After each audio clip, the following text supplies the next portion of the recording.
సర్పంచ్ పదవి కోసం నామినేషన్ వేస్తున్న వారంతా తమకు పార్టీ మద్దతు ఉందని ప్రకటించాలంటూ ముఖ్య నేతలతో పైరవిలకు దిగుతున్నారు.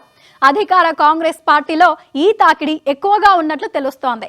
సర్పంచ్ అభ్యర్థిగా తమనే ఖరారు చేయాలని నేరుగా మంత్రులను కలవడం, లేదంటే మంత్రులు ఎమ్మెల్యేల సన్నిహితులతో రాయబారాలు నెరుపుతున్నారు. అయితే పైరవీలు కాకుండా జనబలం, ఆర్థిక అంగబలం ఎవరికి ఉంది, వారి గెలుపు అవకాశాలు ఎలా ఉన్నాయన్న అంశంపై అధికార కాంగ్రెస్ పార్టీ గ్రామాల వారీగా సర్వే చేయిస్తోంది. అలాగే బీఆర్ఎస్, వామపక్షాలు, బీజేపీ కూడా కాంగ్రెస్ కు గట్టి పోటీ ఇచ్చే అభ్యర్థుల వేటలో పడ్డాయి.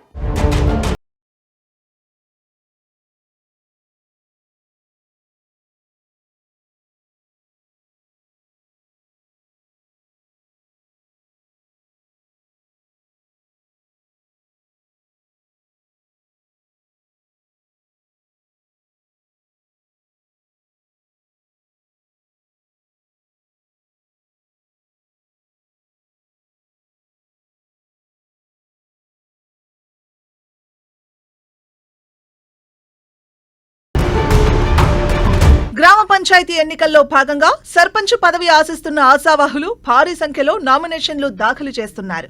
సర్పంచ్ పీఠంపై కన్నేసిన నేతలంతా జిల్లా, రాష్ట్ర నాయకులను ప్రసన్నం చేసుకోవడానికి ప్రయత్నిస్తున్నారు. రిజర్వేషన్ల సానుకూలత, గెలుపు అవకాశాలపై లెక్కలు వేసుకుని మంతనాలు జరుపుతున్నారు. నామినేషన్లు దాఖలు చేసిన ఆశావాహులు సర్పంచ్ అభ్యర్థిగా తమకు మద్దతివ్వాలని కాంగ్రెస్ లోని మంత్రులు, ఇతర ప్రజాప్రతినిధులను కోరుతున్నారు. నామినేషన్ ఉపసంహరించుకోవాలని తమకు సూచించొద్దని కోరుతూనే వివిధ మార్గాల్లో పార్టీ పెద్దలపై ఒత్తిడి తెచ్చేందుకు ప్రయత్నిస్తున్నారు.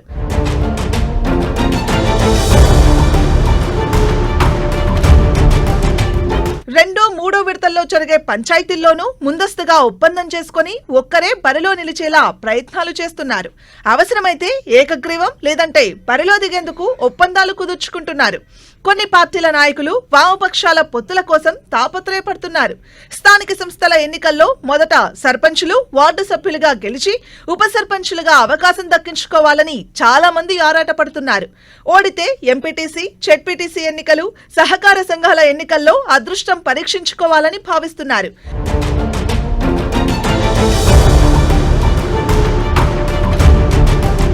గ్రామ పంచాయతీ ఎన్నికల్లో ఎక్కువ మంది కాంగ్రెస్ మద్దతుతో బరిలోకి దిగాలని ఉవ్విళ్లూరుతున్నారు. దీంతో అధికార పార్టీ నాయకుల్లో గెలుపు ధీమా అధికంగా కనిపిస్తోంది. భవిష్యత్తు పార్టీల కార్యక్రమాలకు, జెడ్పీటీసీ, ఎంపీటీసీ, సహకార ఎన్నికలకు పంచాయతీ స్థాయిలో సర్పంచులు, వార్డు నేతలు కీలకం కాబోతున్నందున ఈ ఎన్నికలు పార్టీలకు ప్రతిష్టాత్మకంగా మారబోతున్నాయి.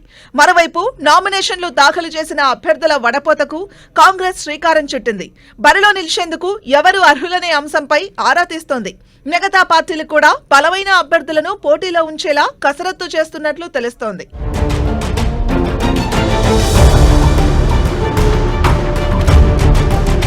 ఎన్నికల్లో ఎవరిని అభ్యర్థిగా నిలిపితే విజయం దక్కుతుందనే అంశంపై అధికార కాంగ్రెస్ పార్టీ దృష్టి పెట్టింది. ఇందుకోసం గ్రామ పంచాయతీల వారీగా సర్వే చేయిస్తోంది. కాంగ్రెస్ అధికారంలో ఉండడంతో చాలా మంది పోటీకి సిద్ధమవుతున్నందున గ్రామంలో పట్టుండి ఆర్థిక అంగబలం ఉన్న నేతలకు పార్టీ మద్దతు ప్రకటించాలని నిర్ణయించింది. దీంతో ఆశావాహులు ఎవరికి వారు తుది జాబితాలో తమ పేరుండేలా ప్రయత్నాలు చేస్తున్నారు.